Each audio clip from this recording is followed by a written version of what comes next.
Hello guys, welcome back to my channel. I hope you all guys are doing well. So today we are going to talk about how to relocate to Germany or some other location like Norway from Poland.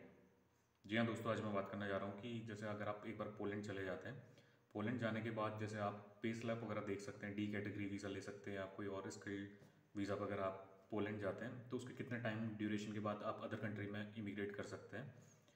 मैं आपको बताना चाहूँगा, अगर आप Poland जा रहे हैं, Poland में जो पे रेट है वो ज़्लॉटी में रहता है और पोलैंड का पे रेट इतना अच्छा भी नहीं है as compare to other countries in Europe union. जो पोलैंड में आपको सैलरी वगैरह प्रोवाइड होती है कम से कम 60,000 टू 60,000 भी मैक्स टू मैक्स अगर आपको प्रोवाइड 36 ज़्लॉटी होगी। जो भी पोलैंड का करंट सैलरी रेट चल रहा है वो 3600 ज़्लॉटी है। अगर आप उसको भी देखते हैं तो उसमें अगर आप कैलकुलेट करते हैं तो ज़्यादा नहीं होता, जो अप्रॉक्सीमेटली अमाउंट होता है आपका अमाउंट आता है 50,000 to 60,000 के अंदर आपका पर मंथ आता है। अगर ओवर टाइम कर लेते हैं तो आप लाख रुपए तक आपका बन जाता है।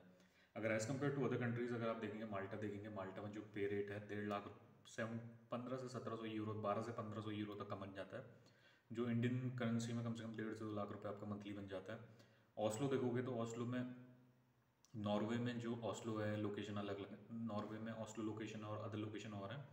वहाँ का अगर आप सैलरी स्लैब देखेंगे तो वहाँ पर वो जो मंथली जो बंदा कमा लेता है अप्रॉक्सीमेटली 3 से 4 लाख रुपए कमा लेता है अपना अकोमोडेशन पे करने के बाद। उसके बाद अप्रॉक्सीमेटली 2 से 2.5 लाख रुपए ईजिली सेव कर लेता है। अगर आप यहाँ से पोलैंड जाते हैं, पोलैंड के बाद अगर आप 1 साल का वर्क परमिट है तो आप टीआरसी के लिए अप्लाई कर सकते हैं 3 महीने बाद। अगर आपकी किस्मत अच्छी रही तो आपको ईजिली 3 4 4 5 मंथ्स में आपको टीआरसी प्रोवाइड हो जाएगा।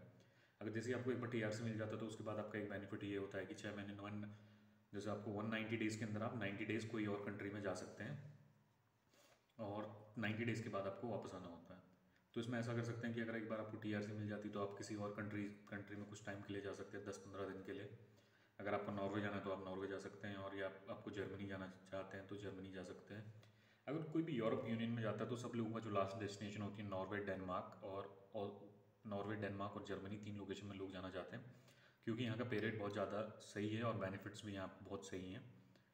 अगर आप इमिग्रेट करना चाहते हैं तो आप जर्मनी जा सकते हैं। अगर ये प्रोसेस कैसे फॉलो होगा, आपको एक एजेंट पकड़ना पड़ेगा वहाँ। जैसे आप 3 4 महीने आपको काम करते हो जाएंगे तो उसके बाद आपको रीच आउट करना होगा कोई जर्मन एजेंट को, जो कि आपको वहाँ पर कहीं वेयर हाउस जॉब या कोई अदर जॉब जो इंग्लिश स्पीकिंग जॉब्स होती हैं वो प्रोवाइड कर दे। अगर जैसे ही आपको वहाँ से वर्क परमिट वगैरह आ जाता है तो आप यहाँ से एम्प्लॉयर जो जॉब कर रहे हैं इसमें रिज़ाइन कर सकते हैं। यहाँ आप जैसे रिज़ाइन करेंगे तो उसके 1 महीने तक आपको नोटिस पीरियड सर्व करना होगा। उसके बाद आप जो यहाँ का आपको वर्क परमिट मिला है आप वहाँ पर को रिलोकेट कर सकते हैं। जो भी रिक्वायरमेंट होगी, पीसीसी की रिक्वायरमेंट हो तो आप पोलैंड से ही आप वहाँ की जो वोइवोडशिप ऑफिस है वहाँ पर को अप्लाई करके अपना पीसीसी भी निकाल सकते हैं।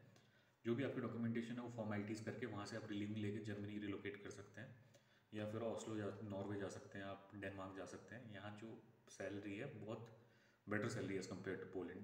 जो यूरोप, पोलैंड का तो ऐसा भी कहना चाहूँगा कि यूरोप में पोलैंड मतलब उतनी रिच कंट्री नहीं है, मतलब डेवलप कंट्री तो है as compare to third country like India, मैं ऐसा कह सकता हूँ। और जो अगर जो डी कैटेगरी वीज़ा है इसमें थोड़ा पे रेट उतना सही नहीं रहता as compare to other countries.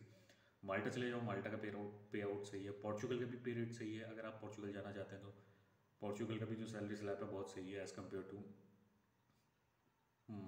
To Poland, जो वहाँ पर 2 2.5 लाख रुपये आप पोर्चुगल में कमा सकते हैं। जो ज़्यादा लोग प्रेफरेंस देते हैं पोलैंड से, जो इशू आता है, जो भी हमको इशू इसलिए फेस हो रहा है, जैसे यहाँ पर तो हमको अपॉइंटमेंट वगैरह नहीं मिलते, जो मेन रीज़न ये रहता है कि वहाँ जो बंदा काम करता है कुछ टाइम ड्यूरेशन के बाद वो कहीं और रिलोकेट कर लेता है, जो सैलरी स्लैब वगैरह होता है इसकी वजह से फॉर अ टाइम भी ही लोग पोलैंड जाते हैं, फिर उसके बाद कहीं और रिलोकेट कर लेते हैं अदर कंट्रीज़ में जहाँ पर वो पे रेट वगैरह सही है।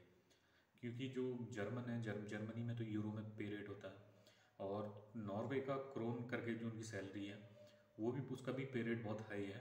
तो आप वहाँ अप्लाई कर सकते हैं। अगर आप 3 4 महीने अगर काम करें वहाँ पे, 1 साल भी काम करते हैं तो उसके बाद अदर कंट्री में रिलोकेट कर सकते हैं आप। थैंक यू गाइस, आज के लिए इतनी इन्फॉर्मेशन प्रोवाइड करनी थी। Have a nice day.